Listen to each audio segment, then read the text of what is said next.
Welcome to Mindfulness Manufacturing, the podcast for and with manufacturing leaders. It can be a challenging industry struggling with accountability, turnover, and engagement. Join us now on this journey as we gain new insights, moments of clarity, and self-awareness. Let's step outside of our comfort zones and uncover new perspectives to make your next day better. Grab your coffee and let's go.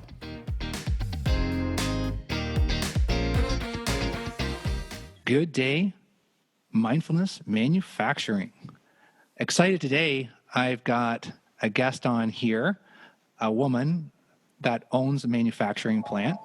She came from the banking industry and was the president of the National Association of Women Business Owners, the Kentucky chapter, and now owns Simtech, which is a top 10 precision manufacturer in the U.S. in 2020, which is awesome. And I met Jessica at a manufacturing day expo put on by One Southern Indiana in Floyd County. And so, I'm trying to meet different people, get introduced, and obviously grow my network. And sometimes that's challenging, right, at those events. And when I met Jessica Young, who we've got on here today, I knew that she was someone that was different and got me curious right away. And why is that? She made eye contact. You could tell that she was present. And she made me feel like I was the only person that she was thinking about when we first met, had that conversation. So I thought, wow, woman owner of manufacturing, very present, and just had that great aura to her. So welcome, Jessica, onto the show. Thank you. Excited to be here. Yeah, and congratulations. Now you're also the president of the Metro Manufacturing Alliance in Indiana. That's a great group there. That's a community of manufacturers for manufacturers. Yep. And and now your business has been growing this year, and you acquired some other businesses as well. And things are I see you all over doing great things. So my first question is, what do you do different? Like, what's different about Jessica Young? Well, when thinking about what's different, first I joke, the spelling of my name's different. So that's one thing that's different about me. But aside from that, we have always said that if we put the team first and if we think about the team, that all else will fall into place. And it certainly has in these short 2 years. No one person is above or below the team. And that's a quote that resonates and is placed throughout our shops, is a quote by Bo Schembechler that says, if we take into consideration what impact does this have on the team when making any decision, then the team's going to be all the better for it. And you'll see even in our titles that team member comes before any title that we hold. And it truly is that no one person is above or below the team, that we're all willing to roll up our sleeves, get our hands dirty, clean toilets, whatever it takes to make it happen. Yeah, that's different. I mean, when I checked you out on LinkedIn, you had team member as your position. Because the team's above all else. Yeah, and we talk about, I got a future guest coming on that taught me something. It was about racism, but it was either you're racist or you're anti-racist, and you take action towards that. There's no in between. And that's kind of the difference that I see with you, Jessica, is that you're always taking action for what you believe in. And where did that come from? I know you had a lot of team sports experience, and what's your makeup come from? Yeah, so I grew up in a shop, if you will. My parents both worked. My mom was a banker, so that it gives you my retired life background. And my dad ran the Schemel Construction Union for Kentucky. So growing up in a shop and always being intrigued by that manufacturer, making something, and it really shows that anything, when you look at this world, this makeup, that it either comes from a field or a manufacturer. That's really the crux of what it is. And so when making the leap into manufacturing, just wanting to be a part of something bigger than yourself, and you look back, as you referenced, being an athlete or being a sports fan, even just being a part of something bigger than yourself. And that's what we strive for here at Simtech and with our other subsidiaries is that the team is the bigger that you're a part of. And through this pandemic, what's been crazy and amazing, nothing short of magical, is that our team members are doing that. They're putting their teammates first, whether it's from a potential exposure with the COVID to anything that is going on in their personal lives, that our team is putting each other first. When you explain it like that, it's just, oh yeah, that makes sense. But that's not average. That's not common. So why do you think in our industry of manufacturing that is such a struggle? I think the misconception in manufacturing is that it's old, dark, dingy, and doesn't provide for a good career. And those are all the misconceptions that we are trying to break here and with our team. The fact that they see the end product of the things that are going into what they're making. And that they're bigger than that component that they're running, or bigger than that assembly or sub-assembly. So that's been really neat and magical from that perspective. But when really looking at it, we've talked as a team that there are 3 really key indicators that take a team to the next level. And I refer to those as the 3 C's of a team culture. That is being collaborative, and so playing to each teammate's strengths. So it's not just that you're a machinist. You're more than that. You have more strengths than that. It's that collaboration and who to pull in and collaborate with. There is that communication. In fact, in our first week here at Simtech, not knowing much about the team, the average tenure was over 20 years, and they said, all we ask for is communication. I said, well, that's easy. Yeah. Transparent communication. That should be one of the easiest things that we can absorb. So the next C is communication. So if we collaborate as a team, we communicate our vision, our goals, we communicate our mistakes, and then we do those things consistently. The power is in the consistency. And so the 3 C's that we have built our team on are collaboration, communication, and doing that consistently. And over the short 2 years that we've been here, we've grown exponentially because of that. Yeah, you can see that. And that's why I was excited to get you on, because it's like the communication is not simple. And if you look at manufacturers with third-party representation, it's usually comes down to communication, right? They just want to be seen. They want to be heard.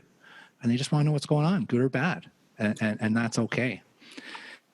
And it's just fascinating. Obviously, I study a lot with the women in manufacturing and trying to understand. And from the ownership perspective, Frances Purnell put out an article here and had some studies around Manufacturing Institute, APIX, and Deloitte. They surveyed 600 women and nearly 20 manufacturing executives, and just trying to figure out where are we and where are we going?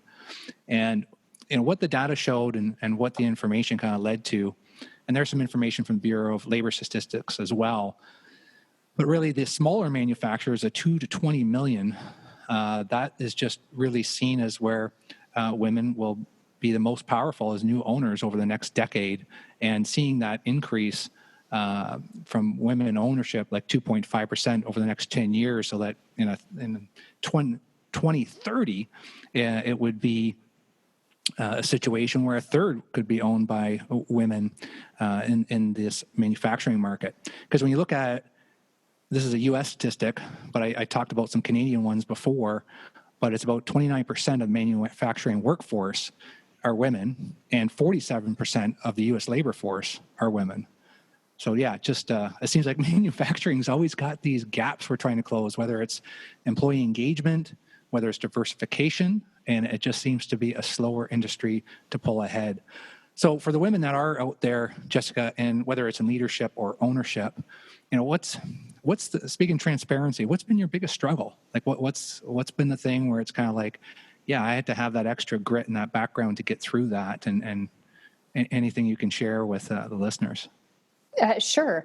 I think the clearest one or the most common one would be getting a seat at the table or being taken seriously. I think that's still a misconception that females in the workplace are overcoming regardless of industry, regardless of segment. And as you just indicated with some of those statistics, it statistically is proven in manufacturing. When I think back on my career, and maybe this was just blind, being naive because my parents, raised me to think that I could do anything that I wanted. And I never thought about that. I never thought about the statistics around, there's not that many females in this position, or there's not that many females in that position. And I've always been one to raise my hand and ask for more. So maybe it was just blind stupidity with me in getting a seat at the table. But looking to the next generation and hoping that they don't have to encounter some of those negatives is a personal goal of mine, not just a professional goal, but a personal goal. And a lot of the organizations that I've been involved in are female-led organizations like NAWBO, the National Association of Women Business Owners, or Women in Manufacturing groups. And we've worked hard to get a seat at the table. So there's part of me that says, why do we need to carve out our own group? We should earn a seat with the bigger group. And so that's really what I've been fighting for, and why I was so excited to be honored and named the president of the MMA, because that is not a female group. That is over for manufacturers by manufacturers. Yeah, love that. And that is something that I do hear sometimes, that controversy of, do these diversification groups need separate groups, or can they just be part of the group and just drive it that way? So I definitely like that approach of yours. And, and then even recently this year, they talked about you as being 20 women to know from the influential women in manufacturing. I love that. And for the male listeners, and just in general, and I kind of caught myself right in the fact of, I did have women working with me. I worked for women, and I never thought about it as being more active.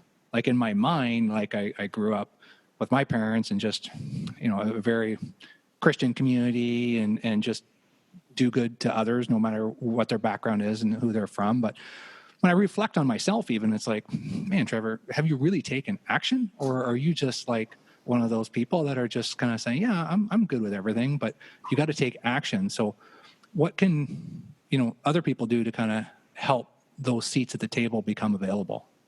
And tying that into mindfulness, because it's really it's awareness, right? Well, it is. And I've got two comments there. The first is that nothing should be guaranteed. Everyone should earn their place. I'm a firm believer in that. There shouldn't be a specific carve out for a female because she's a female. I think that everyone should earn their seat at the table, regardless of gender or race. Second comment is just that the way that things have always been done in the past doesn't mean that that's the way they need to be done moving forward. So when we reflect back on the collaboration and communication with the team, there are some key things that we've done differently.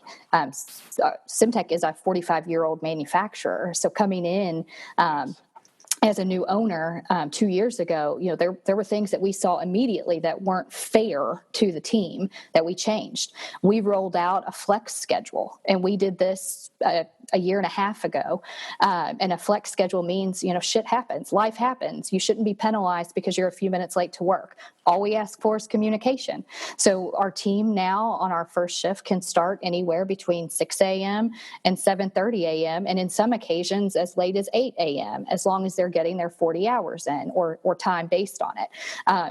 Also, you may want to take your significant other out to lunch, or you may have a dentist appointment you want to take during lunch. Typically in manufacturing, you've got horns or whistles blowing that you got to get your butt back to work. That's life happens. So we wanted to create a work-life blend for our team. So we thought differently. We collaborated. We brought our 34-year team member to the table and said, okay, what pitfalls do you see if we roll this out? So we set set some parameters and rolled it out to the team, and it's been wonderful. I mean, the morale and the productivity boost of our team, just fantastic, because we offered something simple and thought outside of the box, not this point system and not this whistleblowing, lunch schedule. I love that. If some listeners can take advantage of just something as simple as that, and that, you're telling the story. This is why I wanted you on, because there's these things that people don't know, right? It's not a matter of that we want to keep the industry dark and dingy and with horns. It's just some people don't know how to take that next step. And what I'm hearing is your step is trust with all your employees. Yeah, absolutely. And it's valuing their work-life blend also. So it's trusting, we're all big boys and girls. We know how to calculate our time. We know if we took an hour and a half lunch this day that we only, we need to come in earlier the next day. But also that we value that blend. My partner and I, we have 2 young children. It snows here and people can't figure out how to drive, or, we've got to run them to the doctor, or we got to pick them up from school because they're sick. And this is all pre-COVID stuff that we realized, again, life happens, shit happens. It's let's be flexible. It's not fair to punish a good team member because something has happened. We should support that. There's lots of books on leadership by example, but you're not writing about it, you're just doing it.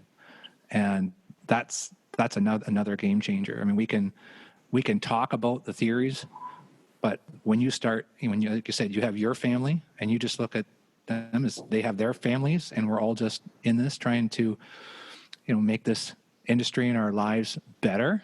I mean, hey, that's when some of that magic happens, and it's so simple. Well, it is. And we've said too, it's no secret, right? In any career or any job that you have, you are with your work family more than you're with your real family.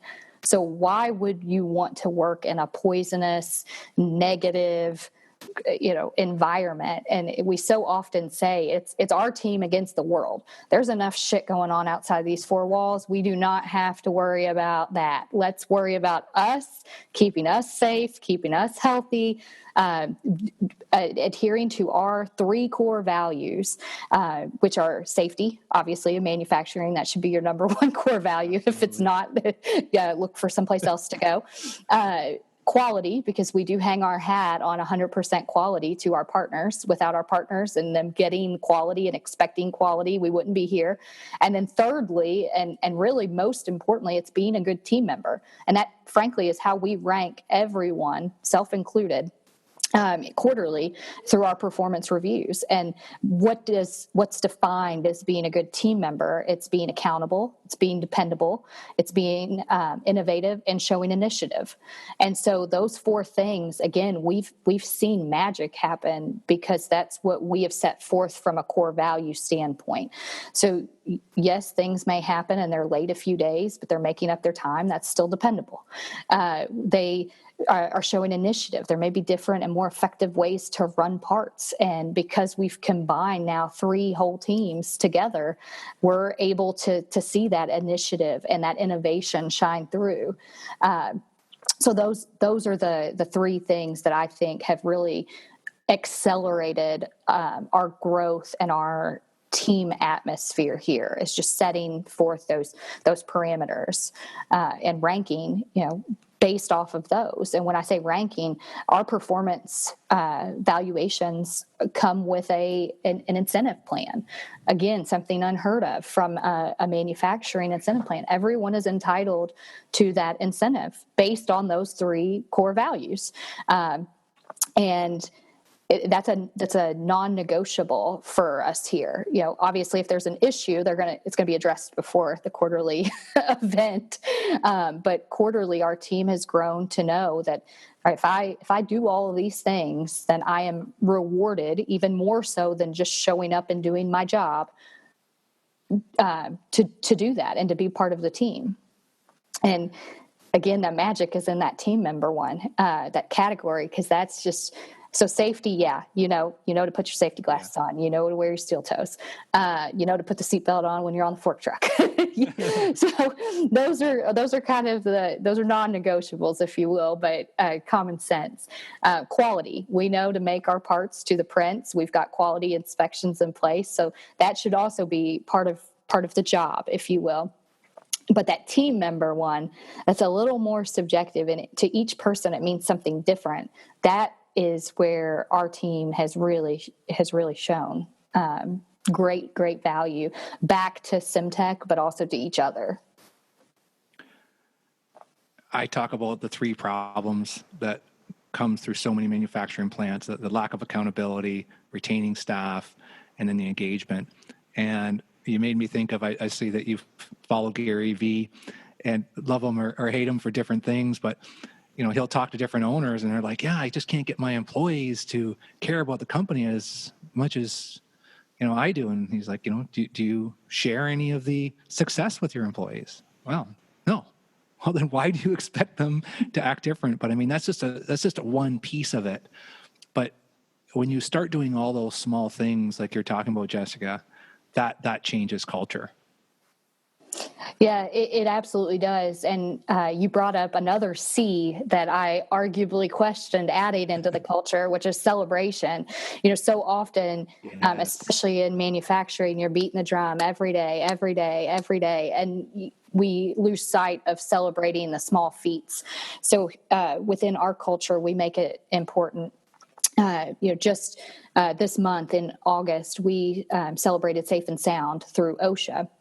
And just 2 years ago, we rolled out a safety program. And so we like to every year recap on all of the monumental successes that we've had in our safety program, whether that's the mod rate going down or that's the training. We joke our favorite training is forklift certification day, because we set up a fun obstacle course and everybody cheers each other on but everyone's certified. Our CFO's certified on the fork truck. I'm certified on the fork truck. Now they won't let me lift them in the man lift, and that's another joke, but which has to be signed off on dual control. And I don't take offense to that. I see why. But we're a team and we're in this together. And so we celebrate our Safe and Sound by having a tailgate where we'll bring in White Castles and hot dogs and actually celebrate during lunch all of the successes that we've had. And so there's just been some really fun traditions to allow us to celebrate. We have an ornament making contest every Christmas out of scrap material. And I've been blown away by some of these ornaments that have been made, so much so that now, as part of the ornament making contest, we take the winners and we are able to produce, and that's what we give out to our customers, is our custom made ornaments. We have a chili cook-off, which you want to talk about QC getting involved in the chili cook-off. We've got a score sheet that's based on color, aroma, texture, and we have blind taste testing, but just another way to celebrate the team. Each year, since my partner and I purchased Semtech, we have what we call a block party. We are in a cul-de-sac, and so we block off the cul-de-sac to celebrate, invite families, invite our extended team, invite our partners to come and celebrate. Now, this year with the pandemic, we're having to boot it. We're thinking that we're fingers crossed going to have it in October as opposed to July, but with hay rides. But we'll see if we're allowed to have a big party. But instead, this year we had food catered in to celebrate the 2-year mark with our team and spread out and had a nice lunch. Again, celebrating all that we've accomplished as a team over the course of the last 2 years. Damn. Sounds like a fun place to work. And you see this, and it's fun to get someone on here. You have control over that, because a lot of times I talk to owners and they're like, Trevor, you don't understand. We've got this. And there's always these reasons. And I had a boss before that used to say, if things went well, we can't celebrate too long, right? Because we got to keep that tension, that urgency. But it's proven that if you keep the tension on all the time And that cortisol is continuing to pump into your body, and those stress hormones, and you're going to get sick. You're going to get stressed. You're not going to be open-minded. You're not going to take risks in the company because you're going to be worried about things. But when you can create that environment where you feel safe, your mind is open to things, I mean, that's what we're all trying to get. And then that, again, helps with a lack of turnover. We want people lined up at the door coming to work at Simtech. So you have to do those things, and the payback is priceless. I mean, just from, I can hear it in your voice here just talking today. So Jessica, I see amazing things for you in the future. And obviously I've watched you the last year or two just progress and your activeness in the community and everything. And what do you do now?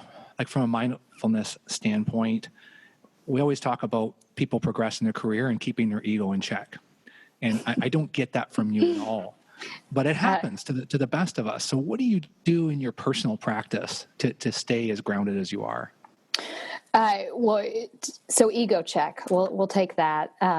It was funny because as our team came in, I came into the team, what I told them was, I can be caught running in the wrong direction 100 miles. If I'm doing that, tell me. My feelings won't be hurt. We're a team. We're all in this together. Let's all run in the same direction. And so I said, egos aside, and the same, with what I just mentioned about the fork truck, driving the fork truck, we do those things under dual control. And I've told them, there's no egos here. If you don't feel comfortable with me driving, I'm fine with that. I'll find somebody that you do feel comfortable with. And that's exuded out to the team. It's not a chance to bash each other or complain about each other. It's simply a safety thing, or simply one of our core values. And so in my daily practice, I really try to make myself aware of my strengths. And I do realize that I have a very overbearing personality. I know that if it's not done Jessica's way or on Jessica's time, I struggle with that. And my partner will attest because I hear that often. So this year specifically, I have practiced consistency as my word of the year. And I want to consistently stay in my lane.